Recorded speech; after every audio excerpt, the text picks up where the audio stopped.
Hi! இன்னைக்கு நம்ம வீடியோல எல்லாருக்கும் ரொம்ப பிடிச்ச பிஸ்ஸா ரெசிபி. அது ரொம்ப ஈஸியா, ஈஸ்ட் இல்லாம, அதுவும் நம்ம இட்லி குக்கர்ல எப்படி பண்ணலான்னு பார்க்கலாம் வாங்க. பிஸ்ஸா பண்ணுறதுக்கு நம்ம 1 கப் மைதா மாவு எடுத்திருக்கோம். அது கூட 2 ஸ்பூன் நம்ம பேக்கிங் பவுடர் ஆட் பண்ணுறோம். அப்புறமா 1 ஸ்பூன் சால்ட்டு, அப்புறம் 1 ஸ்பூன் சுகர் ஆட் பண்ணியிருக்கோம். அது கூட கொஞ்சம் கொஞ்சமா லூக் வார்ம் மில்க் ஆட் பண்ணி நல்லா பெசைஞ்சுக்கோங்க. இல்லைன்னா ஹாட் வாட்டர் யூஸ் பண்ணி எப்படினாலும் நீங்கள் பெசைஞ்சுக்கோங்க, மில்க் வேண்டான்னா. நம்ம வந்து ஈஸ்ட் யூஸ் பண்ணல, அதனால பேக்கிங் பவுடர் யூஸ் பண்ணியிருக்கோம். பேக்கிங் பவுடர் இல்லாதவங்க 1 ஸ்பூன் சோடா உப்பு போட்டு நல்லா சாஃப்ட்டா பெசஞ்சு ஒரு 1 மணி நேரம் மூடி போட்டு வச்சுருங்க. இப்போ நம்ம பிஸ்ஸா டாப்பிங்ஸ் பண்ணிடலாம். அதுக்கு கடாயில கொஞ்சம் எண்ணெய் விட்டுட்டு, ஒரு வெங்காயம் வெட்டி வச்சுருக்கேன், அது போட்டுருங்க. அது கூடவே ஒரு கேப்சிகம் கட் பண்ணி வச்சுருக்கோம், அதுவும் போட்டுருங்க. அது கூடவே கொஞ்சம் மஷ்ரூம், அதுக்கப்புறமா கார்ன், ஸ்வீட் கார்ன் போடுறேன். நீங்கள் உங்ககிட்ட இருக்கிற என்ன வெஜிடபிள்ஸ் வச்சுருக்கீங்களோ அதெல்லாம் போட்டு கொஞ்சமாக சாட்டேஜ் பண்ணி எடுத்து வச்சுக்கோங்க. கூட கொஞ்சம் உப்பு, மஞ்சத்தூள், மிளகாத்தூள் இந்த 3யும் போட்டு நல்லா வதக்கி அதை தனியாக எடுத்து வச்சுருங்க. இப்போ நம்ம பிஸ்ஸா சாஸ் எப்படி பண்ணலான்னு பார்க்கலாம்.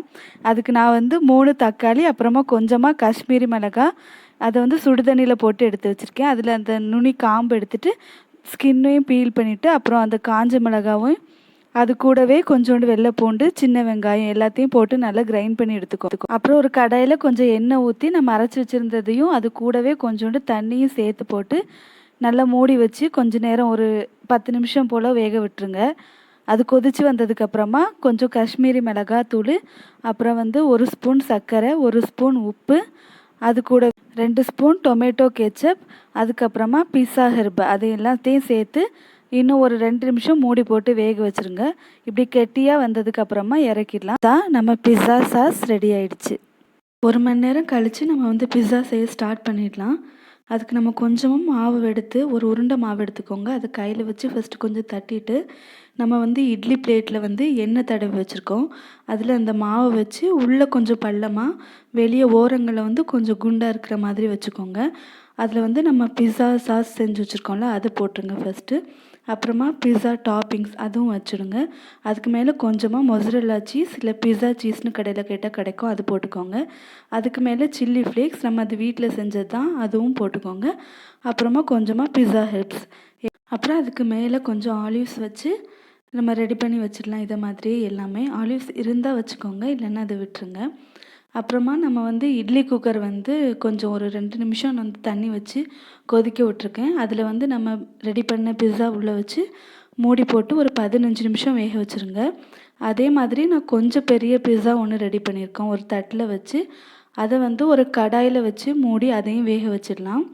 இது வந்து ஸ்டீம் பிளேட். இதில் வச்சு நீங்கள் அந்த கடாயில் வச்சு கடாயை வந்து ஒரு 10 நிமிஷம் ப்ரீ ஹீட் பண்ணிவிட்டு இதை உள்ளே வச்சு இதையும் ஒரு 15 நிமிஷம் மூடி வச்சு வேக வச்சுருங்க. இப்போ 15 நிமிஷம் கழித்து எல்லாம் ரெடி ஆகிருக்கு. இது வந்து நம்ம தண்ணியில் வச்சு ஸ்டீம் பண்ணி எடுத்ததுனால கொஞ்சம் உங்களுக்கு வந்து தண்ணி இருக்கிற மாதிரி இருக்கும். ஆனால் லேட்டாகிறப்ப அது சரியாயிடும். இப்போ எல்லா பிஸ்ஸாவுமே நமக்கு நல்லா ரெடி ஆகிடுச்சு. கண்டிப்பாக இது கடையை விடவே ரொம்ப டேஸ்ட்டாக இருந்தது. பிஸ்ஸா பிடிக்காதவங்களும் இந்த மாதிரி நீங்கள் செஞ்சு கொடுத்தீங்கன்னா சாப்பிடுவாங்க. சில்லி ஃப்ளேக்ஸ் வந்து நான் காஷ்மீரி மிளகாவை வந்து கொஞ்சம் வறுத்துட்டு ரோஸ்ட் பண்ணிவிட்டு அதை வந்து மிக்சியில் கிரைண்ட் பண்ணி போட்டிருக்கேன். நீங்களும் அதே மாதிரி பண்ணிக்கோங்க. என்ன வெஜிடபிள்ஸ் இருக்கோ அதை யூஸ் பண்ணி பண்ணிக்கோங்க. கண்டிப்பாக இது வீட்டில் ட்ரை பண்ணி பாருங்கள். எல்லாருக்கும் ரொம்ப பிடிக்கும். இந்த வீடியோ உங்களுக்கு பிடிச்சிருந்ததுன்னா லைக் பண்ணுங்கள், ஷேர் பண்ணுங்கள். கேகே கண்மணி சேனலை சப்ஸ்கிரைப் பண்ணுங்கள். தேங்க்யூ.